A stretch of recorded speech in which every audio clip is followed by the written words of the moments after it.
Hi everyone, and welcome back to another edition of In the Kitchen with Karen. So as many of you might already know, my husband is Japanese, and one of his favorite ways to eat chicken is called chicken katsu. Now katsu in Japanese means cutlet. So what they are is a nice thinly pounded piece of chicken with a really crunchy breading on the outside, and it's super juicy on the inside.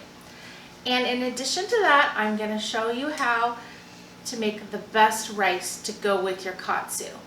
Now I have a $200 Japanese rice cooker that Chris got, I'd say 6 years ago.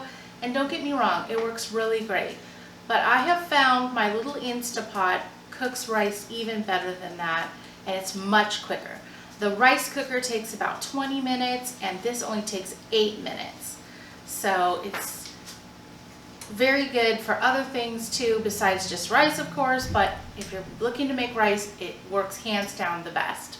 So for our chicken katsu today, we are going to need some chicken thighs. Now you can also use chicken breasts, but I find the thighs make it a little bit juicier and they don't dry out as much.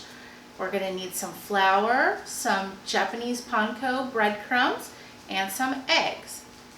So that's about all we're gonna need. So a fun little fact about me, I used to have a catering company about 15 years ago, and I did a catering job for Arnold Schwarzenegger. He was visiting Napa when he was campaigning to be the governor of California, and I got to cater his dinner. And what he wanted for his dinner was Wiener Schnitzel, which is very similar to a katsu. It's a thinly pounded pork cutlet that you bread in the exact same way, and he told me it was just as good as his grandma made. So I don't know if he was just being complimentary or not, but hey, I was totally flattered. So let's get started. I'll be back.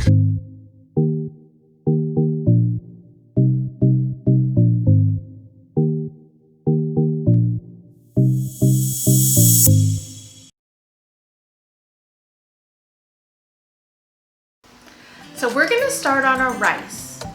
We're going to rinse it and put it in the Instapot. And while that's cooking, we are going to work on our chicken katsu. Now for your rice, you can either use regular long grain rice or you can use Japanese medium grain rice, which is what I prefer. I think it's a better texture and it's what they traditionally serve with the katsu. So to get started, in our Instant Pot liner, I'm going to add 2 cups of medium grain Japanese rice. Then I'm going to fill the top with water, and I'm going to give it a good swish with my hands. And as you can see, in a couple seconds, you're going to start to see some milky liquid forming on the top. That's the starch that's coming off the rice.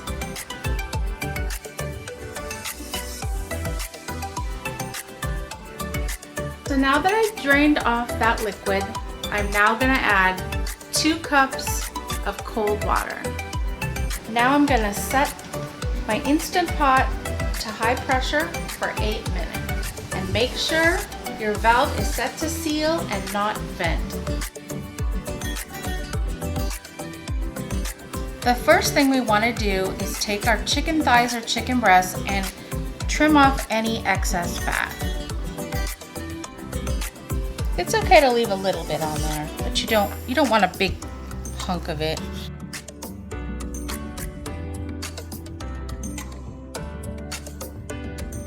I just like to take a large Ziploc bag and put a piece in, and then I'm going to pound it till it's about an 1/8 to 1/4 inch thick. So this is how thin it should be. So how I like to set up my station is flour, egg, breadcrumbs. And the first thing we're going to do is we are going to take our piece of chicken and we are going to coat it in our flour. Now you want to make sure that you get every single piece covered in the flour, because if you don't and you go to fry it, your breadcrumbs are going to fall off and you're going to have bald chicken. And nobody likes a bald chicken. And then I like to keep one hand for the wet ingredients coated. And then one hand for the dry.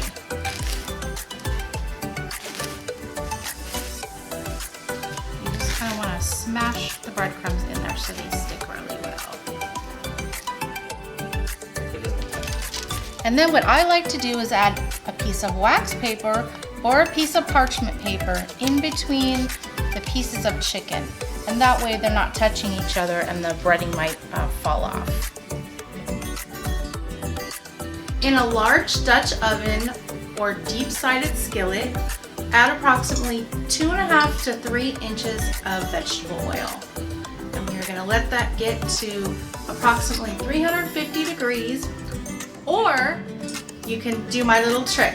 Take a wooden spoon and put the handle in the oil, and if little bubbles form around it, it's ready to go. And now we're gonna carefully place our chicken in the oil, making sure you set it down gently. And now we are gonna cook it for 3 to 4 minutes on each side, or until a nice golden brown. It's time to give it a flip, and make sure when you're flipping it over, don't burn yourself, and kind of flip it over carefully so you don't knock any of the breading off.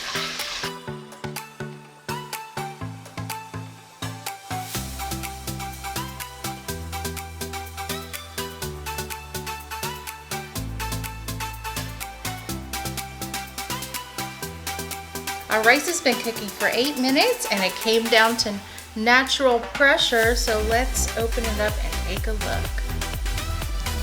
Now this is more of a sticky rice, so it's not going to be light and fluffy, but that is how Japanese rice is. And now I'm going to slice up my chicken on the diagonal. Hear that crunch?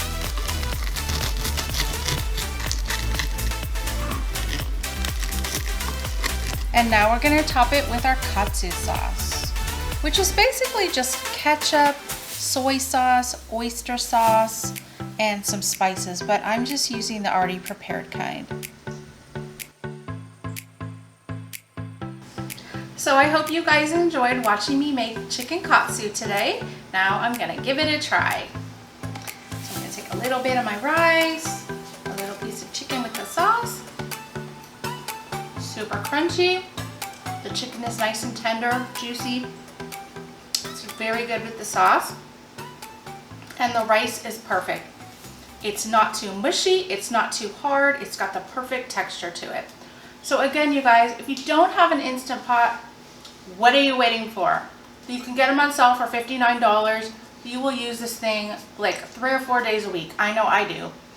So thanks for watching, and I'll see you on the next episode. Bye, everybody.